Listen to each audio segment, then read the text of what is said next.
Hello, আসসালামু আলাইকুম। আশা করি সবাই ভালো আছেন। উইন্ডোজ কমান্ড লাইন সিরিজের আমাদের আজকের ভিডিওতে আমরা খুবই ইম্পর্ট্যান্ট একটা টপিক নিয়ে আলোচনা করব। সেটা হচ্ছে ফাইল অ্যাট্রিবিউট।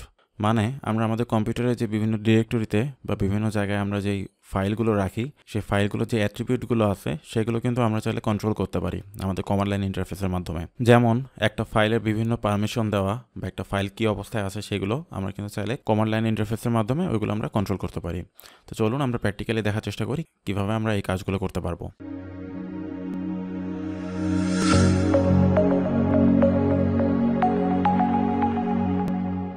তো আমাদের এখানে অলরেডি একটা ডিরেক্টরি নিয়ে আছে ডেমো ফোল্ডার নামে।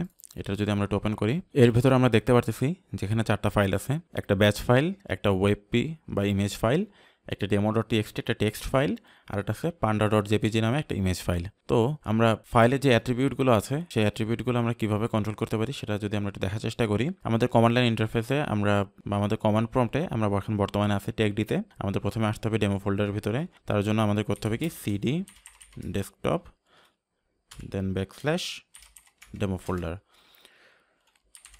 এর ভিতরে কিন্তু আমরা দেখতে পাচ্ছি যে আমাদের ফাইলগুলো আছে। এখন অ্যাট্রিবিউট কি ধরনের থাকতে পারে সেটা যদি আমরা একটু প্রথমে দেখে নেওয়ার চেষ্টা করি, সেটার জন্য আমাদের এখানে একটা কমান্ড লিখতে হবে। সেটা হচ্ছে ATTRIB অ্যাট্রিব, তারপর একটা স্পেস দিবেন, স্পেস দেওয়ার পরে একটা / তারপর একটা কোশ্চেন মার্ক।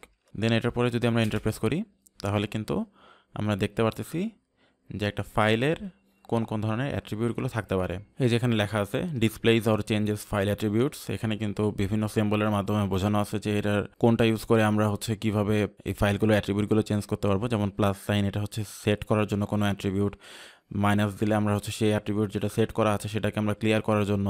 দেন যদি আমরা ফাইলটাকে রিড অনলি ফাইল করতে চাই, মানে আমাদের একটা ফাইল আছে সেই ফাইলটাকে কেউ এডিট করতে পারবে না। মানে যেমন আমাদের এখানে demo.txt যে ফাইলটা আছে, এই ফাইলের ভিতরে আমরা যদি এখানে চাই কিছু একটা অ্যাড করে দিতে পারি। যে আমরা সাপোজ এখানে একটা ডেমো লিখলাম, লিখে যদি আমরা সেভ করে রাখি তাহলে আমরা কিন্তু সেভ করতে পারলাম। দেন আবার ওপেন করে যদি দেখি তাহলে কিন্তু এখানে ডেমো লেখা আছে। মানে এটাতে রাইট করার পারমিশন দেওয়া আছে যে আমরা এই ফাইলটাকে এডিট করতে পারবো, মানে রাইট করতে পারবো। বাট আমরা যদি এখানে চাই যে যেখানে শুধুমাত্র রিড অনলি পারমিশন আমরা দিব, সেটা আমরা করতে পারি। দেন এটাকে আমরা আর্কাইভ ফাইলে করে রাখতে পারি। দেন সিস্টেম ফাইল অ্যাট্রিবিউট এখানে সেট করতে পারি, হিডেন ফাইল অ্যাট্রিবিউট সেট করতে পারি। হিডেন ফাইল বলতে বোঝাচ্ছে যে আমরা কোনো একটা ফাইল এখানে আছে, মানে আমাদের কম্পিউটারে আছে, বাট সেটা আমাদের গ্রাফিক্যাল ইউজার ইন্টারফেসে আমরা দেখাবো না। এটাকে আমরা হিডেন অবস্থায় রাখবো। এই কাজগুলো কিভাবে আমরা করতে পারি আমরা একটু প্র্যাকটিক্যালি 1 বাই 1 দেখার চেষ্টা করি। তো এটার জন্য আমাদের যদি কোনো ফাইলের অ্যাট্রিবিউট সেট করতে হয়, যেমন আমরা প্রথমেই একটা ফাইলকে একটু হিডেন করার চেষ্টা করি। যেমন আমাদের যে panda.jpg আছে, এই ফাইলটাকে যদি আমরা একটু হিডেন করার চেষ্টা করি, সেটার জন্য আমাদের লিখতে হবে অ্যাট্রিব। দেন এটাকে হিডেন করার জন্য আমাদের কী ছিল, এখানে আমরা দেখেছি অ্যাপ্লাই করার জন্য প্লাস আর হিডেন করার জন্য এইচ। তাহলে আমরা এখানে দিয়ে দিই +H। দেন যেই ফাইলটা আছে সেই ফাইলটার নাম panda.jpg। এখন আমরা যদি এন্টার প্রেস করি তাহলে আপনারা কিন্তু দেখতে পাচ্ছেন এখানে কিন্তু এই ফাইলটা নাই। এখন এই ফাইলটা যে নাই, এই ফাইলটা এর অ্যাট্রিবিউট যে চেঞ্জ হয়েছে এটা আমরা কীভাবে বুঝবো? এটা অ্যাট্রিবিউট চেঞ্জ হয়েছে এটা বোঝার জন্য আপনারা যদি এখানে অ্যাট্রিব লেখেন তাহলে কিন্তু এখানে দেখতে পারতেছেন আমাদের যে এই ডিরেক্টরিটা আছে ডেমো ফোল্ডার, এই ডিরেক্টরির ভিতরে যতগুলো ফাইল আছে সবগুলো ফাইলে কিন্তু অ্যাট্রিবিউটগুলো দেওয়া আছে এখানে। যেমন এগুলো আর্কাইভ বোঝাইতেছে। আমরা এখানে দেখছিলাম কিন্তু যে এ মানে আর্কাইভ ফাইল অ্যাট্রিবিউট, মানে এখানে এগুলো অলরেডি আর্কাইভ করা আছে। তাছাড়া এখানে কিন্তু দেখতে পারতেছেন যে panda.jpg নামে যে ফাইলটা আছে সেই ফাইলটার আগে কিন্তু একটা এইচ আছে, কিন্তু ফাইলটা কিন্তু এখানে নাই। এইচ মানে কি, এখানে এই ফাইলটাকে আমরা হিডেন করছি।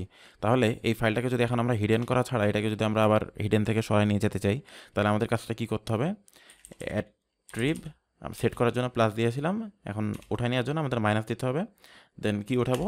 হিডেন উঠাবো এবং ফাইলের নামটা আমাদের দিতে হবে panda.jpg। আমরা কিন্তু দেখতে পাচ্ছি panda.jpg, এটা কিন্তু চলে আসছে। আমরা যদি এখানে আবার অ্যাট্রিব দিই তাহলে কিন্তু আমরা দেখতে পাচ্ছি এখানে কিন্তু সেই এইচটা আর নাই। এখন আমরা একটা কাজ করার চেষ্টা করি, সেটা আমাদের যে demo.txt যেটা আছে, এই demo.txtটাকে আমরা এখন শুধুমাত্র রিড অনলি পারমিশন দিই, মানে এটাকে আমরা দেখতে পারবো বাট এটাকে আমরা কোনো এডিট করতে পারবো না।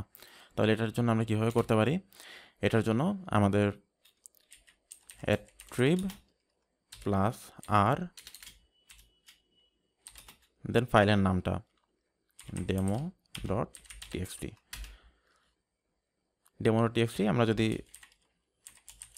অ্যাট্রিব লিখি তাহলে কিন্তু আমরা দেখতে পাচ্ছি demo.txt যেটা আছে এটা কিন্তু অনলি রিড অনলির পারমিশন চলে আসছে। আমরা যদি একটু প্র্যাকটিক্যালি দেখার চেষ্টা করি demo.txt যে ডেমো আছে এখানে, আমরা যদি এখানে আরেকটু লিখি, লেখার পরে আমরা এটাকে সেভ করার জন্য যখন Ctrl+S বাটন প্রেস করব তখন কিন্তু আমরা দেখতে পারবো যে এটা কিন্তু এই ফাইলে সেভ হচ্ছে না। আপনারা আই গেস সেভ এবং সেভ অ্যাজ এই দুটার ভিতরে পার্থক্য বোঝেন।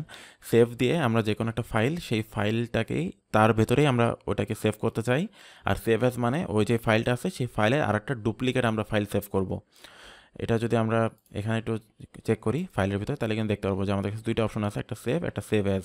তো যেহেতু আমাদের এখানে রিড অনলি পারমিশন দেওয়া আছে সেই জন্য আমরা কিন্তু এটাকে সেভ করতে চাইলেও এটা কিন্তু শুধু সেভ থাকবে না, এটা সেভ অ্যাজ হবে। মানে এই ফাইলটাকে আমরা মডিফাই করতে পারবো না, আমরা এই যে চেঞ্জটা আছে চেঞ্জটা সহ আমাদের নতুন আরেকটা ফাইল ক্রিয়েট করার জন্য আমাদের সাজেস্ট করতেছে।